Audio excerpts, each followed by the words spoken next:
Ladies and gentlemen, please welcome Dr. Carl Brown. Dr. Brown, thank you for joining us today. Thank you, Brady. Glad to be here with you. So a little backstory. I had sold one of my private equity funds and started doing a lot more outdoor activities, a lot more jujitsu and things like that, and got real messed up. I had 4 surgeries in a little bit over a year. And I had tried some bone marrow stem cell treatment without much success. And as the universe ordained, I met Dr. Brown on an airplane flying to Salt Lake. And I was telling him a little bit about my issues, and he said, "Here, let me have a shot at it." And it's been a little bit over a year, and I am working out like I did when I was in my 20s. So thank you very much for that, Dr. Brown. I appreciate it. Oh, my pleasure, Brady.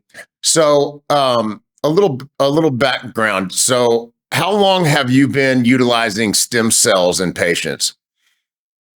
I've been in the regenerative medicine space for about 8 years, and we started using mesenchymal umbilical cord stem cells at about that time, probably about 7 years ago. And what there's a lot of different stem cell options out there. What got you to focus solely on the umbilical cord stem cells? What drew you to that? Great question. So initially in the space, we would do what you experienced. We would harvest bone marrow stem cells, refine them through a few processes, and re-inject them in our patients. We would also do some fat harvesting, and those were pretty uncomfortable for the patients. They're not benign procedures, and so we always have our as physicians and providers, we're always thinking, first, do no harm. And we learned that in med school with Hippocrates. That's the principal mantra that you want to follow is first, do no harm. And so when we're doing these procedures, extracting the stem cells, there is some harm. There's significant procedures with a specific complication rate. So you're always looking to reduce that to make it easier on the patient and to get similar clinical outcomes, that risk benefit ratio that you're always measuring and balancing with the patient's desires for different healthcare outcomes. So when really high quality refined umbilical stem cells came out and became available, especially those that are registered with the FDA, and their facilities undergo inspection and registration also with the FDA, we started using those. And that gave us confidence that the cells we were using were human cellular and tissue products that were quality and would not be harming the patient.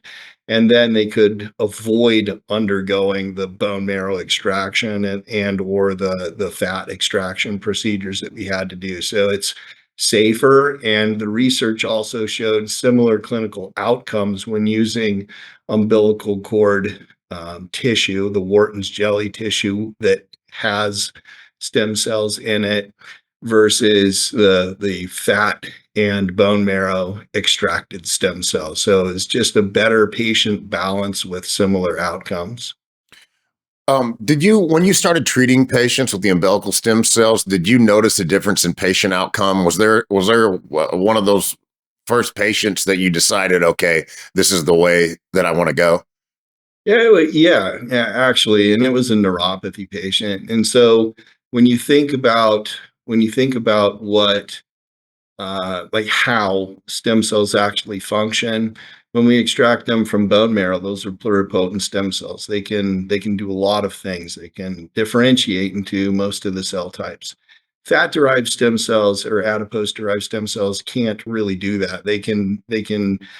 Uh, they can regenerate into about 4 different main stem cell lines or tissue types.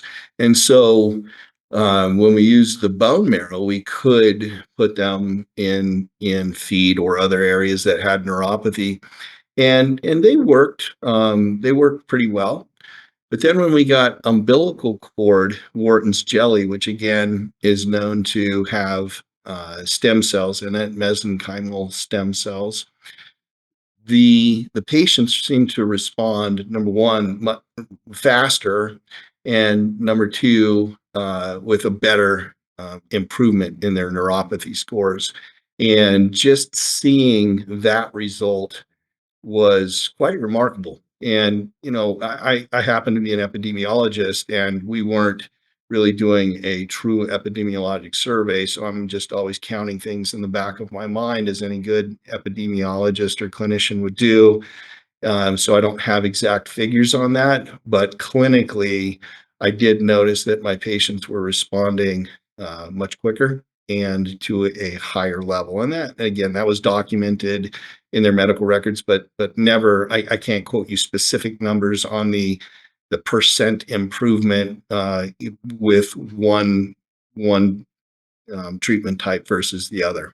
But patients were very pleased. Plus, they didn't have to undergo the bone marrow extraction that would be needed for treating neuropathy patients. So, yes, neuropathy patients were the first group of patients I saw responding very significantly to the mesenchymal umbilical cord tissue. So, in simple terms, explain the magic of stem cells, of the mesenchymal stem cells. What we see all across the web, Joe Rogan, Mel Gibson, all these celebrities are talking about how they've had these miraculous results. You see all these the movie stars are using it for aesthetic purposes. What is the magic in that sauce that is resulting in all these people making these statements? That's a great question, Brady, and I think it gets down to the crux of why we do use umbilical cord cellular and tissue products, specifically the Wharton's jelly products.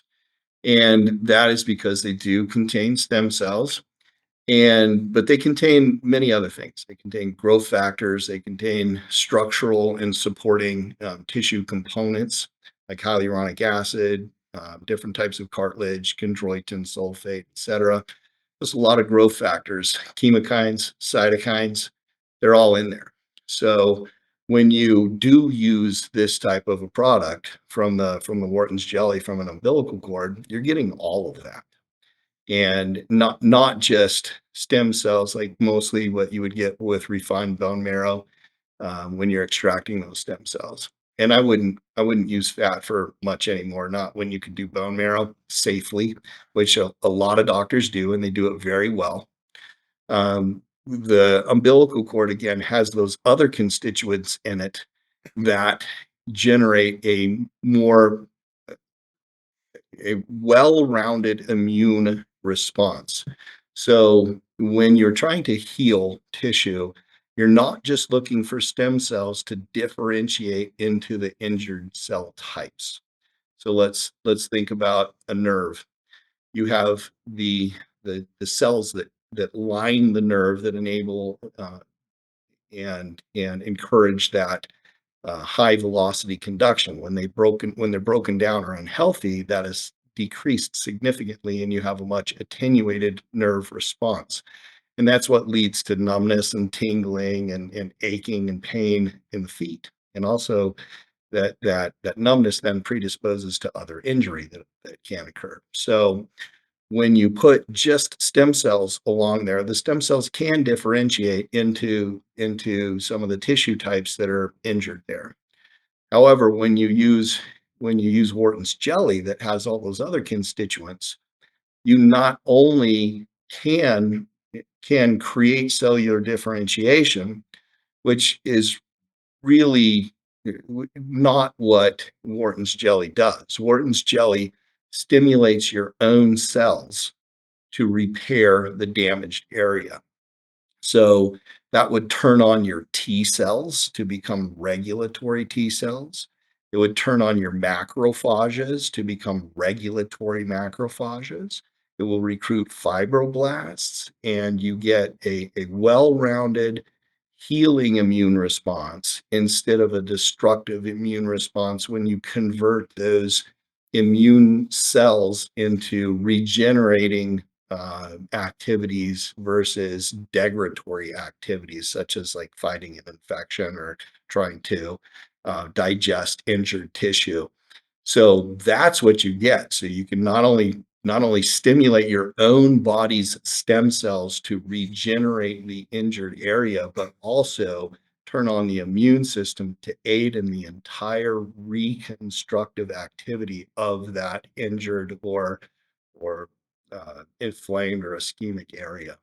And that's the beauty, that's the magic of umbilical cord tissue versus a regular stem cell extraction from bone marrow. It's that whole immune response. So I've been talking to people, and I was talking to a friend that's had a lot of stem cell treatments. I told him I was going to be speaking to you, and I kind of wanted to ask you some of the about the different ailments that people are getting treated for. Talk a little bit about the hearts and the lungs, than these joint situations.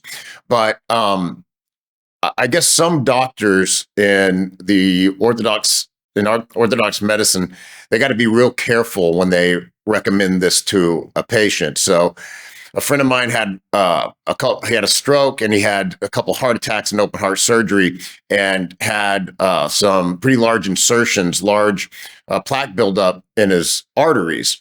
And he has been taking intravenous stem stem cells, and it cleared out the majority of the plaque in his arteries. What is happening that's possible? Because that's an actual physical structure that it's removing out of the body. So how does that happen?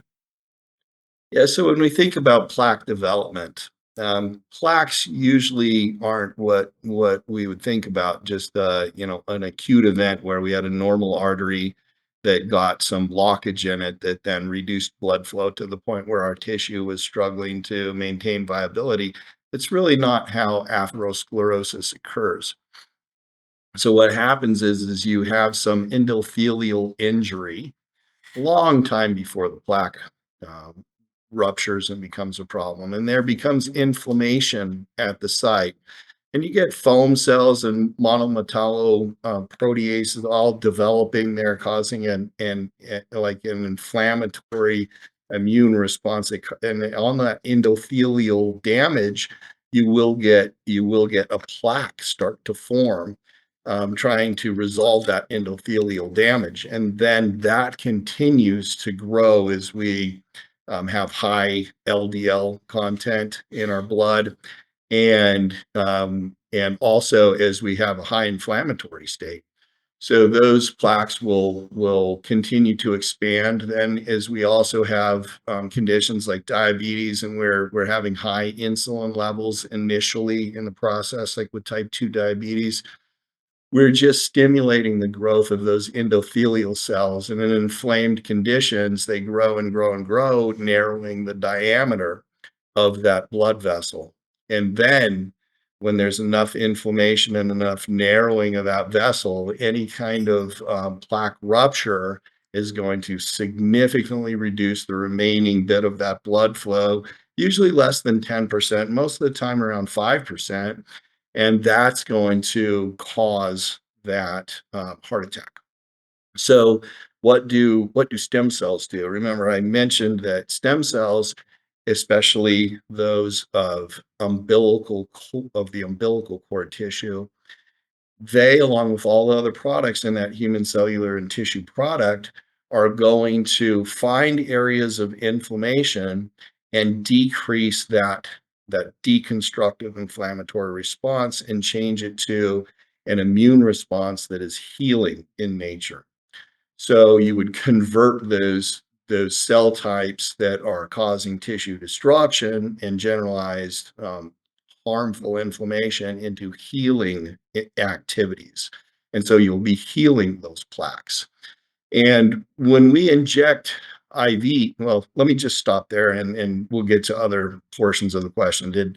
Did that mostly answer the question there, or is there Yeah, some keep other? going though. Keep going. Do you have the floor? Okay. Yeah, so there's a big misconception on stem cells, intravenous stem cells. We think that when we inject them into our bodies, that they go all around our body, they find that inflammation and fix it. That is absolutely not how they work. There's what we call the pulmonary first pass effect. So the stem cells are going to get in your blood. They're going to go through your veins and into the right side of your heart. Then they're going to be pumped over into both of your lungs. And when they're in the lungs, they have to get through the capillary network. That network requires red blood cells to line up single file to fit through those alveolar sac capillaries. So they're going to line up and they're going to get through. They're going to exchange the carbon dioxide for the oxygen.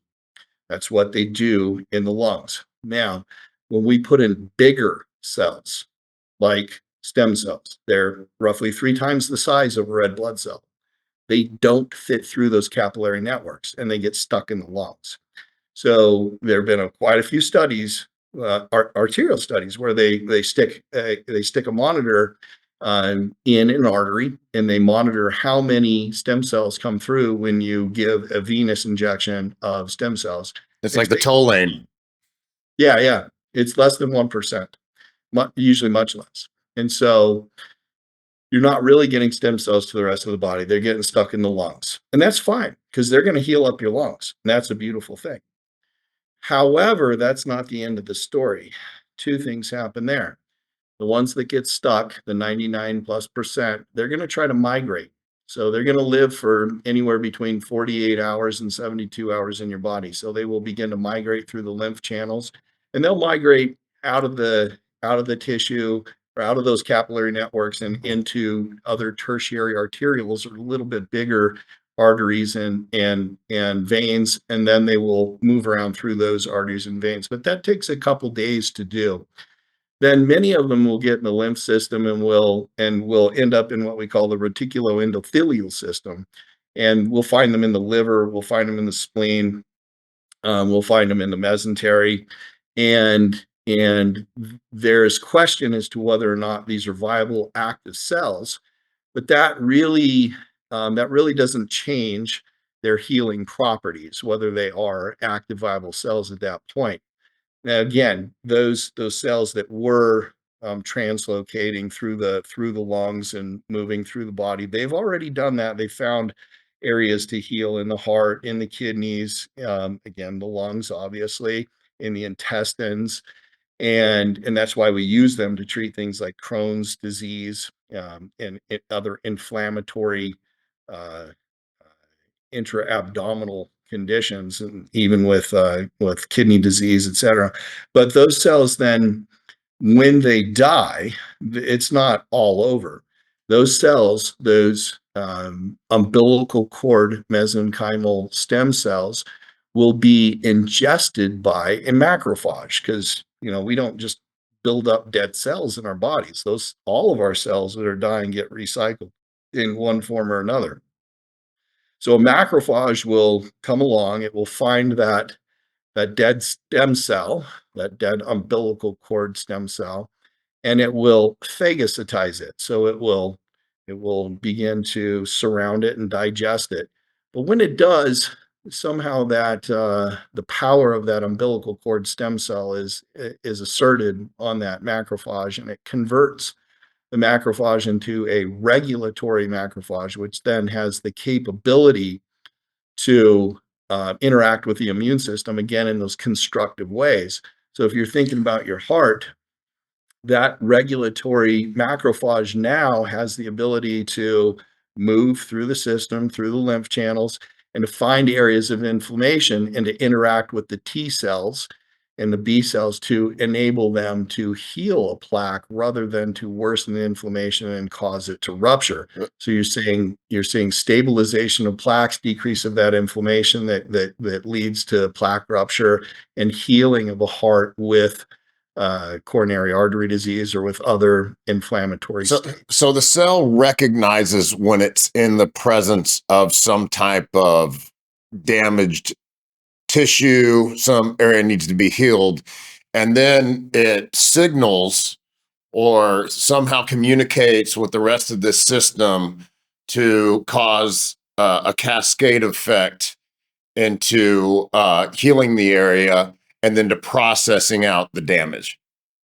That is correct. And initially, when an umbilical cord mesenchymal stem cell is alive, it can communicate with the other stem cells and other immune cells in the areas using exosomes or extracellular vesicles, is what we like to call them. That's the method of transmitting or information or of communicating between cells.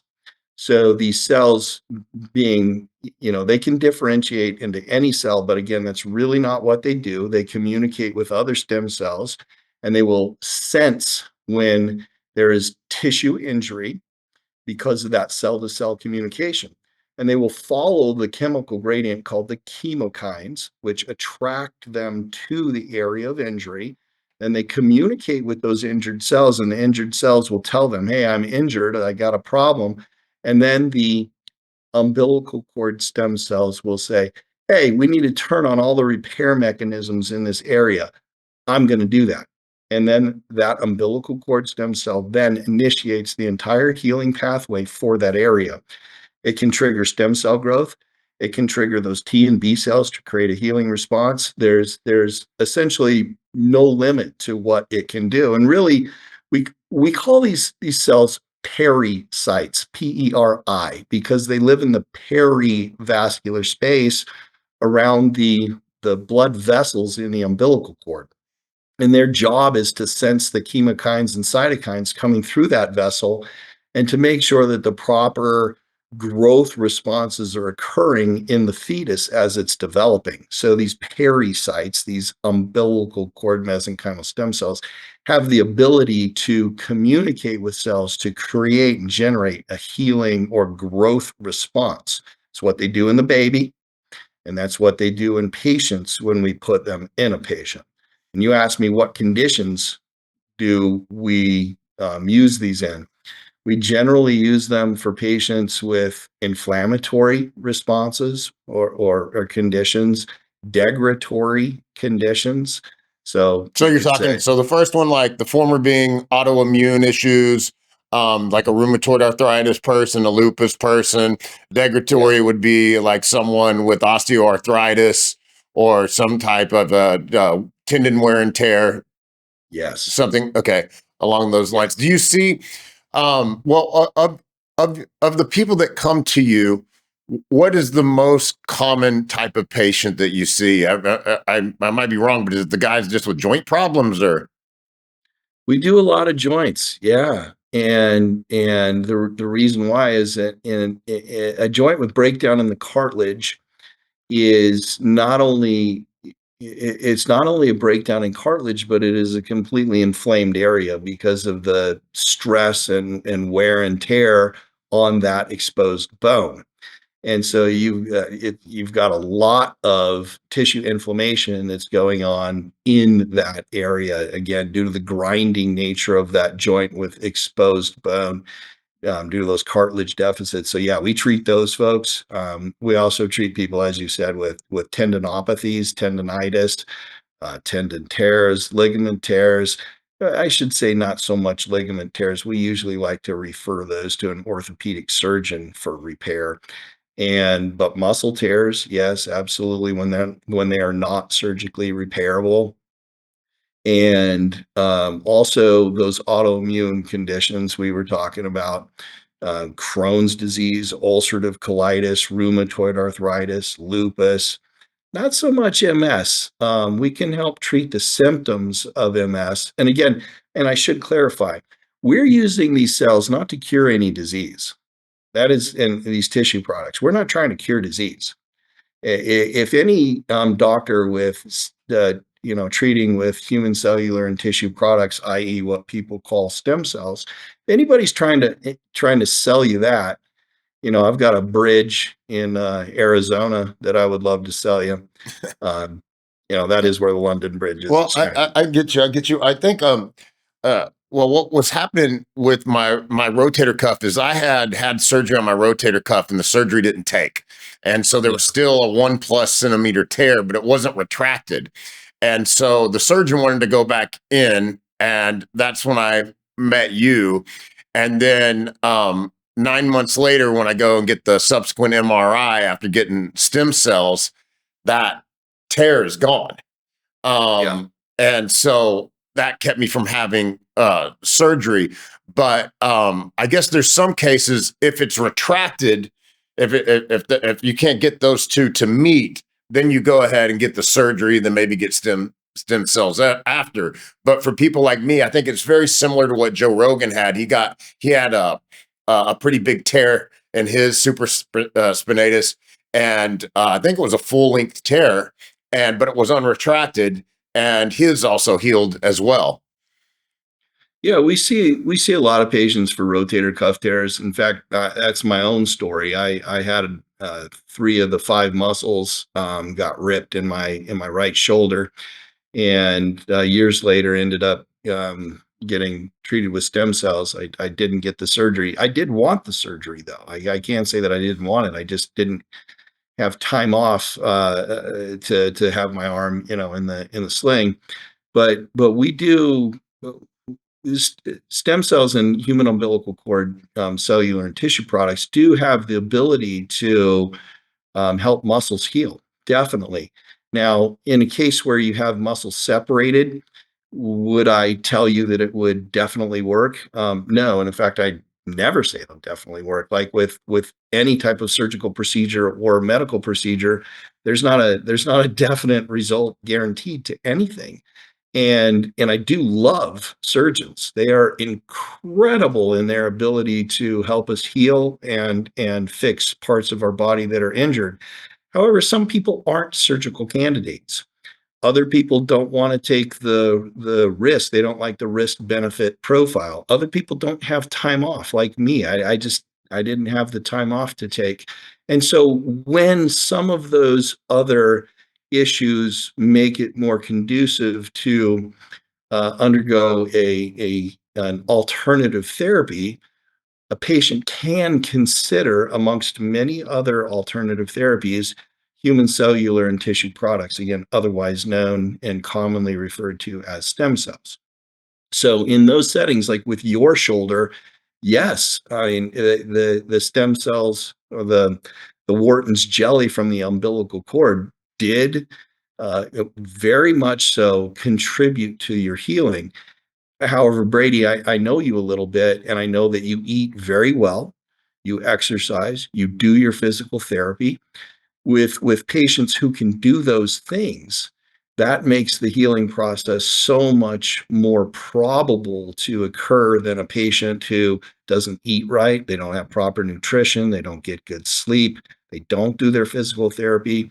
So you add all of those together, plus other adjunct therapies, including red light therapy, pulse electromagnetic field therapy, traditional physical therapy, any type of chiropractic treatments, acupuncture, those all can be used to augment the healing process.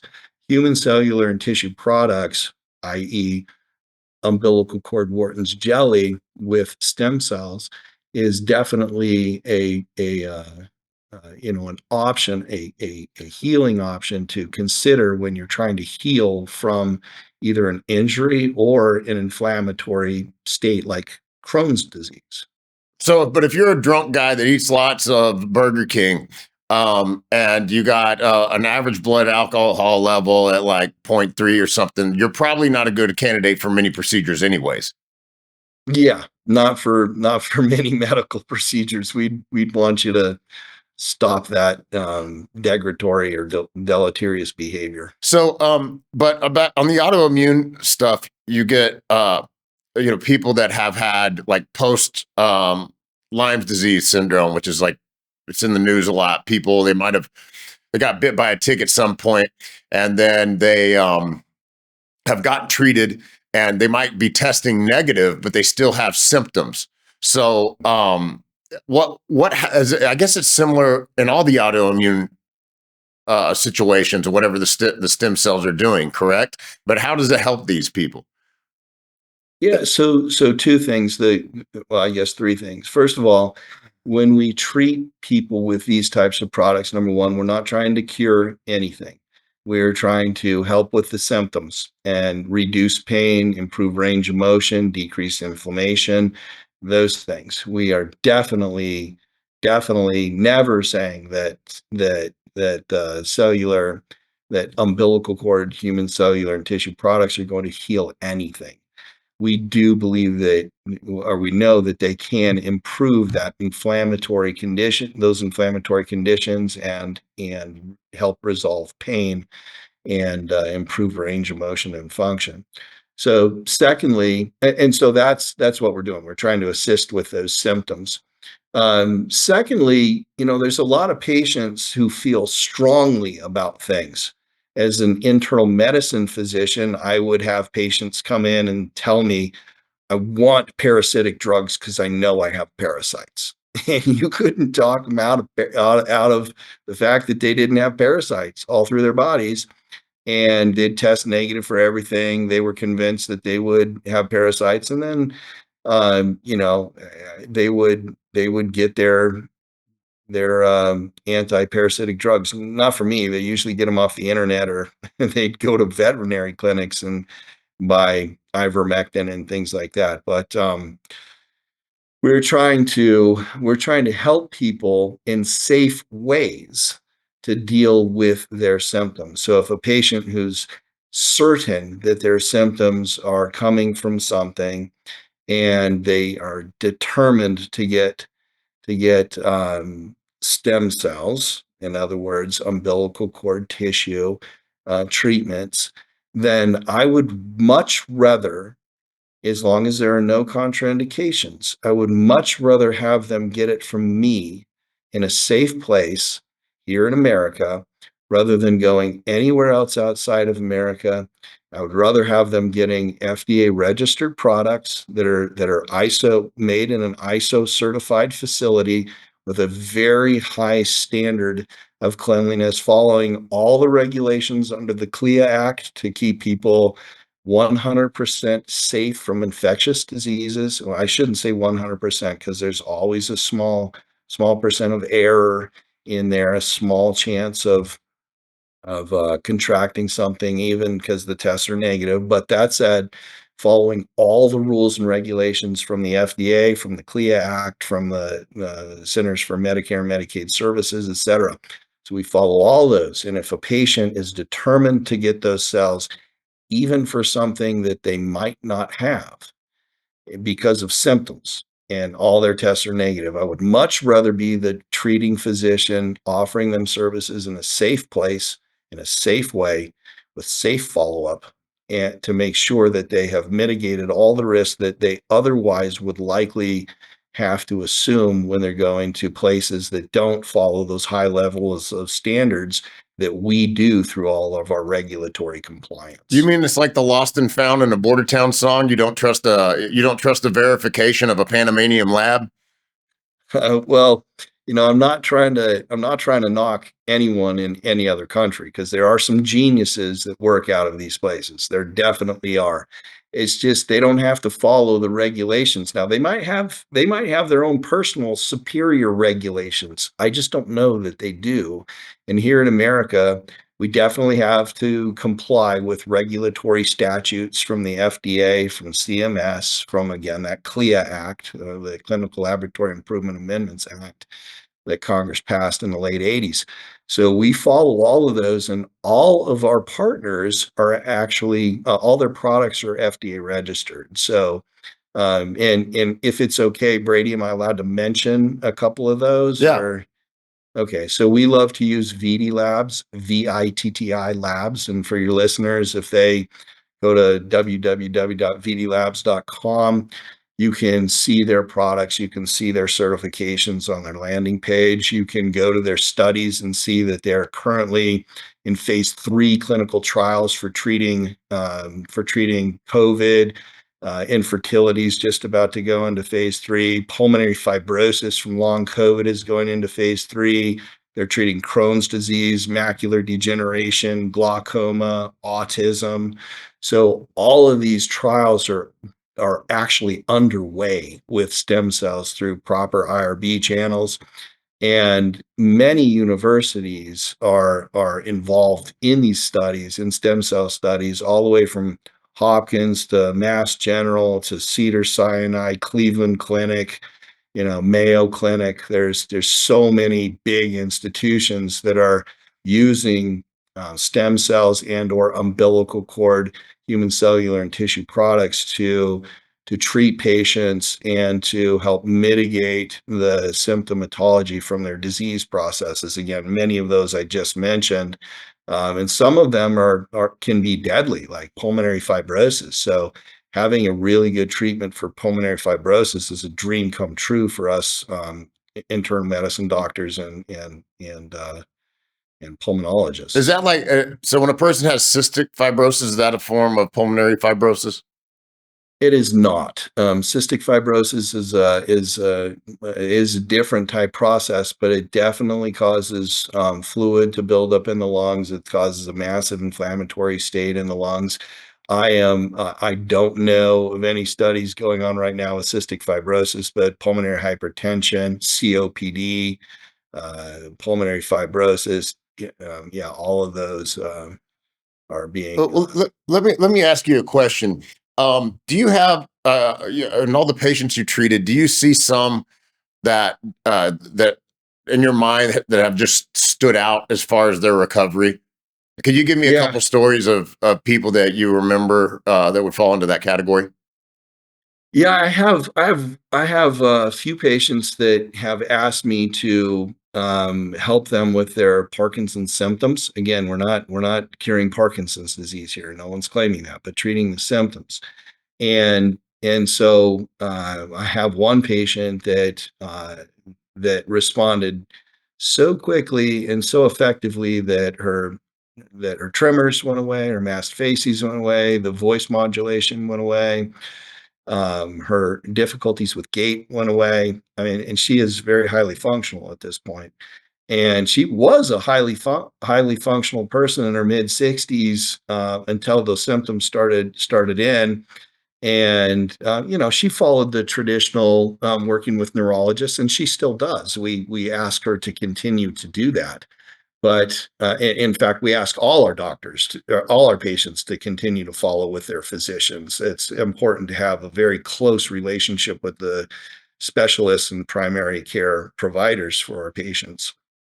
And that said, this person with Parkinson's just responded so fast and so thoroughly. It was absolutely just a dream come true for me as a physician to see this occur. And so, yeah, she was one. Another patient who, I didn't, we don't always expect to see pleiotropic effects, but I had a patient with significant kidney disease and GFR of less than 30. And one of the things I should clarify is that when I treat people with systemic inflammatory illnesses or with illnesses in the brain, stem cells really aren't good at crossing the blood-brain barrier, but exosomes are and growth factors are. And so we like to use a higher dose of exosomes for those conditions. So with someone with Parkinson's or with kidney disease, we would use a higher dose of exosomes. And so we do they because exosomes don't get that pulmonary first pass effect. They don't get slowed down going through the lungs. They go right through the lungs and into your entire body and try to quell that unhealthy inflammatory state that you're in. So they find the kidneys and this person's GFR, their glomerular filtration rate, they're improved from less than 30 back above 60.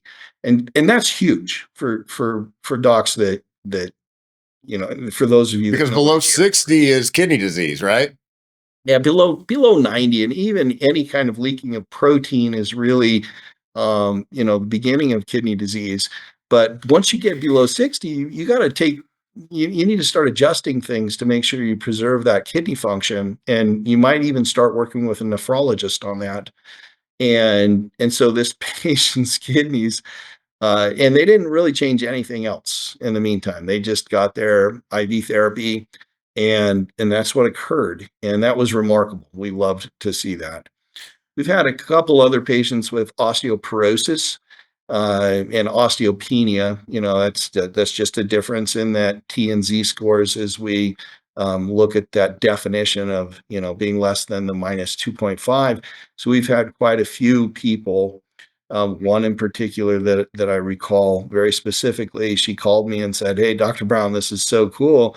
I went to get my annual labs checked, and my PCP wanted to follow up on my osteopenia." She didn't quite have osteoporosis yet.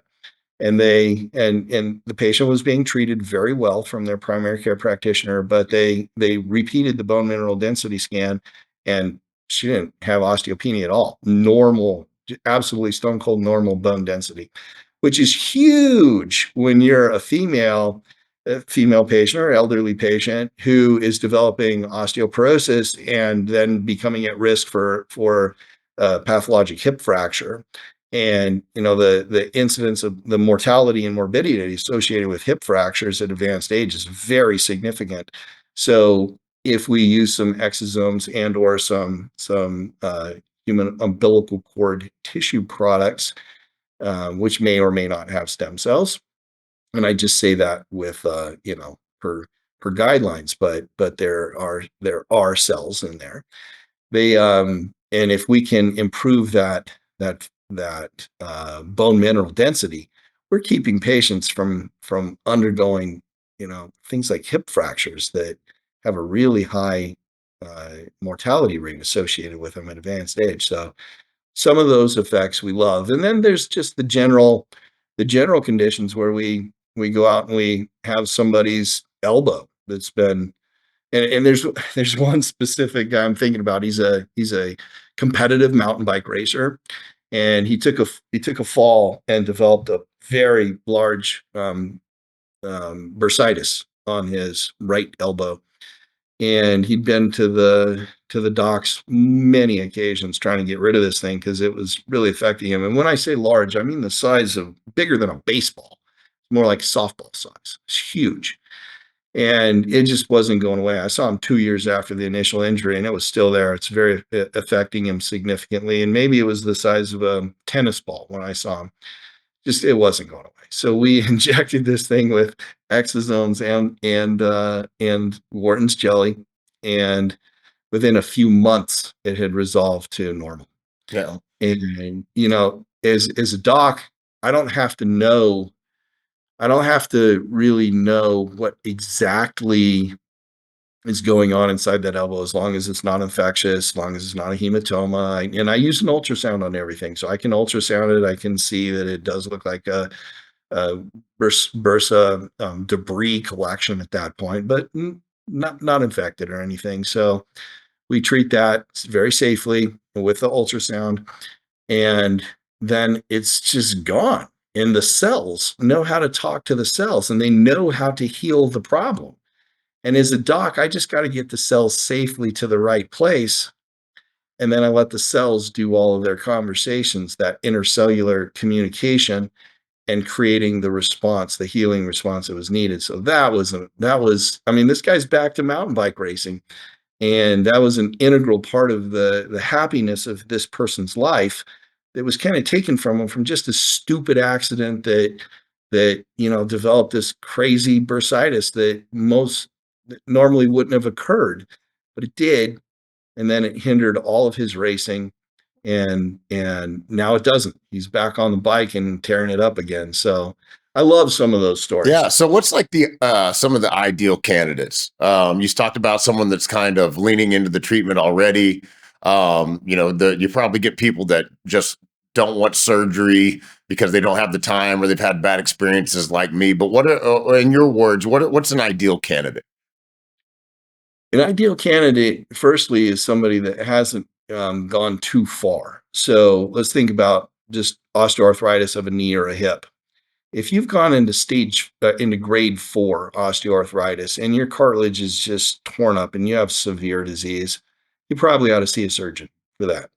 That's surgical disease, and I would refer you to a surgeon. Now, if you won't go to one, you're refusing to go to a surgeon to get that knee replacement or hip replacement, we could consider doing several different therapies, and human cellular and tissue products from an umbilical cord could be considered. Um, but that's not an ideal candidate. Ideal candidate would otherwise be healthy, few systemic diseases.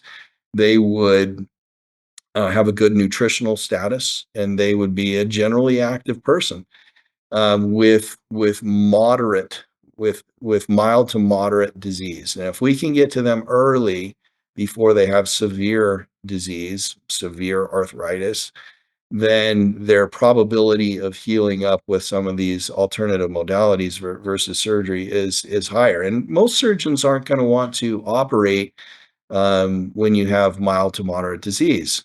They will wait until you really need surgery, and that's why they're so good. They know their criteria, they follow their guidelines, and they work with the patient. We like to be part of that, and if we get to that osteoarthritis early, we get a much better effect. So it's best And to catch them on their way down, not when they've hit bottom, so to speak.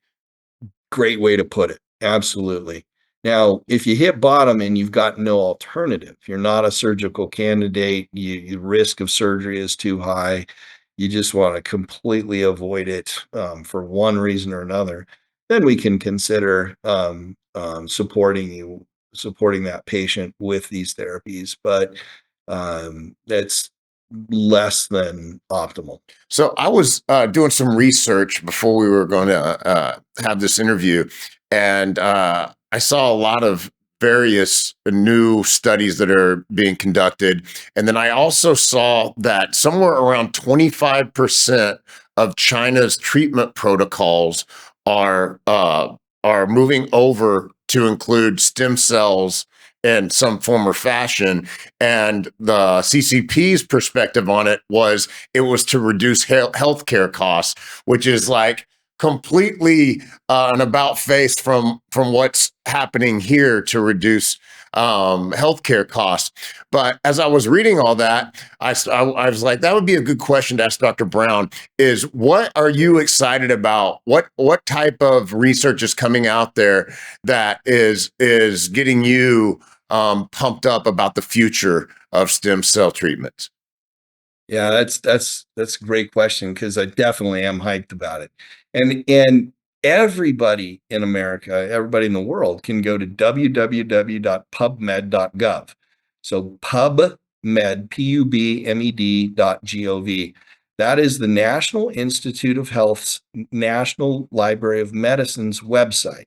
So everybody can go on that site and they can do a general search. And it's pretty much like a Google page. It's just got a search bar. You just type in what you're looking, and then all of the journal articles, the peer-reviewed journal articles, will come up throughout the world. So you can look at all these, and they're journals from everywhere, not just America, but through the world. So you can see those Chinese articles, those articles from India, from Italy, Denmark, some Germany, these places that are really advanced in their stem cells, use of stem cells. So I encourage all of our patients and everybody considering some of these therapies to go to the NIH's website, pubmed.gov, and just do some searches. You're going to find so much literature that has been published showing a high level of efficacy, not just for stem cells, but for human umbilical cord Wharton's jelly derived tissue products, including stem cells. So you just go right to the NIH site, type in umbilical cord stem cells or Wharton's jelly, osteoarthritis, just hit enter. And when you do, you're going to see all those articles come up that are showing you the great results that can be achieved from the folks that ran these studies and published these articles. And most of them are very proficient physicians and researchers. So I encourage everyone to do that. And that's what I do. And as I read these articles and see these outcomes, especially with as low risk as these injections are, as these treatments are, that's what gets me excited. Because we're reducing the risk. Remember, first, do no harm. So if we can do something that reduces the risk and still gives us a comparable or at least a significantly desired outcome, that's what excites me, because that affects that balance, that risk benefit um, balance that patients are always considering when they're interacting with their physicians. And another thing is we see these international papers get published, and like your research showed with China really pushing stem cell based therapies, is that the recent congressional testimony, and I'm sure a lot of your viewers were watching when many of the pharmaceutical CEOs were getting grilled on Capitol Hill, and the question was asked of these CEOs is, how many of you own a pharmacy? Everyone raised their hand. Raise Yeah, their hands. And how many of you own a pharmacy benefit manager? everyone They all raised raise their their hands. hand. How many own a med group? They It all kept raise coming their up. hands. How many of you own clinics? They all raise their hands. How many of you own hospitals or medical offices? They all raise their hands. They own the entire system. Yeah, it's a conflict of interest.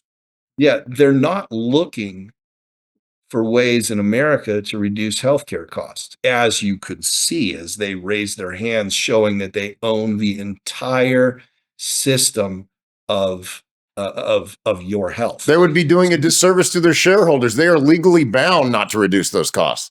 Legally bound. That came out when Henry Ford got sued by the Dodge brothers all those years ago in the 1930s, when he was trying to pay his factory workers a bunch more than the Dodge brothers wanted to pay their employees. And I know there's a lot more to that lawsuit, but that's where that came from. So they do have a fiduciary responsibility to return the maximum of value to their shareholder, even at the cost of paying people more or taking better care of their patients. So that's where that came from. And that doctrine has not been overturned yet. However, in China, they don't have that doctrine.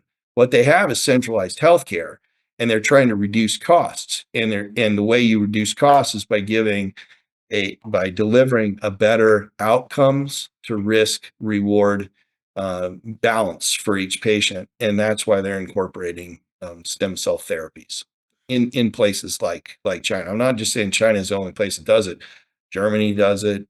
Italy does it. A lot of other countries participate in the application of stem cell therapy, or of, we should call it, human cellular and tissue product therapy. Well, if people want to find you, do you got a website you can direct them to? Yeah, so I have been involved with a few companies over the years. The one I'm currently working with and helped to set up, completely compliant company. And this company is called RWS Health. Well, the website is rwshealth.org. So it's Revitalize Wellness Solutions, and you can find us at rwshealth.org. And again, I'm helping found that company and grow that company in a very compliant way.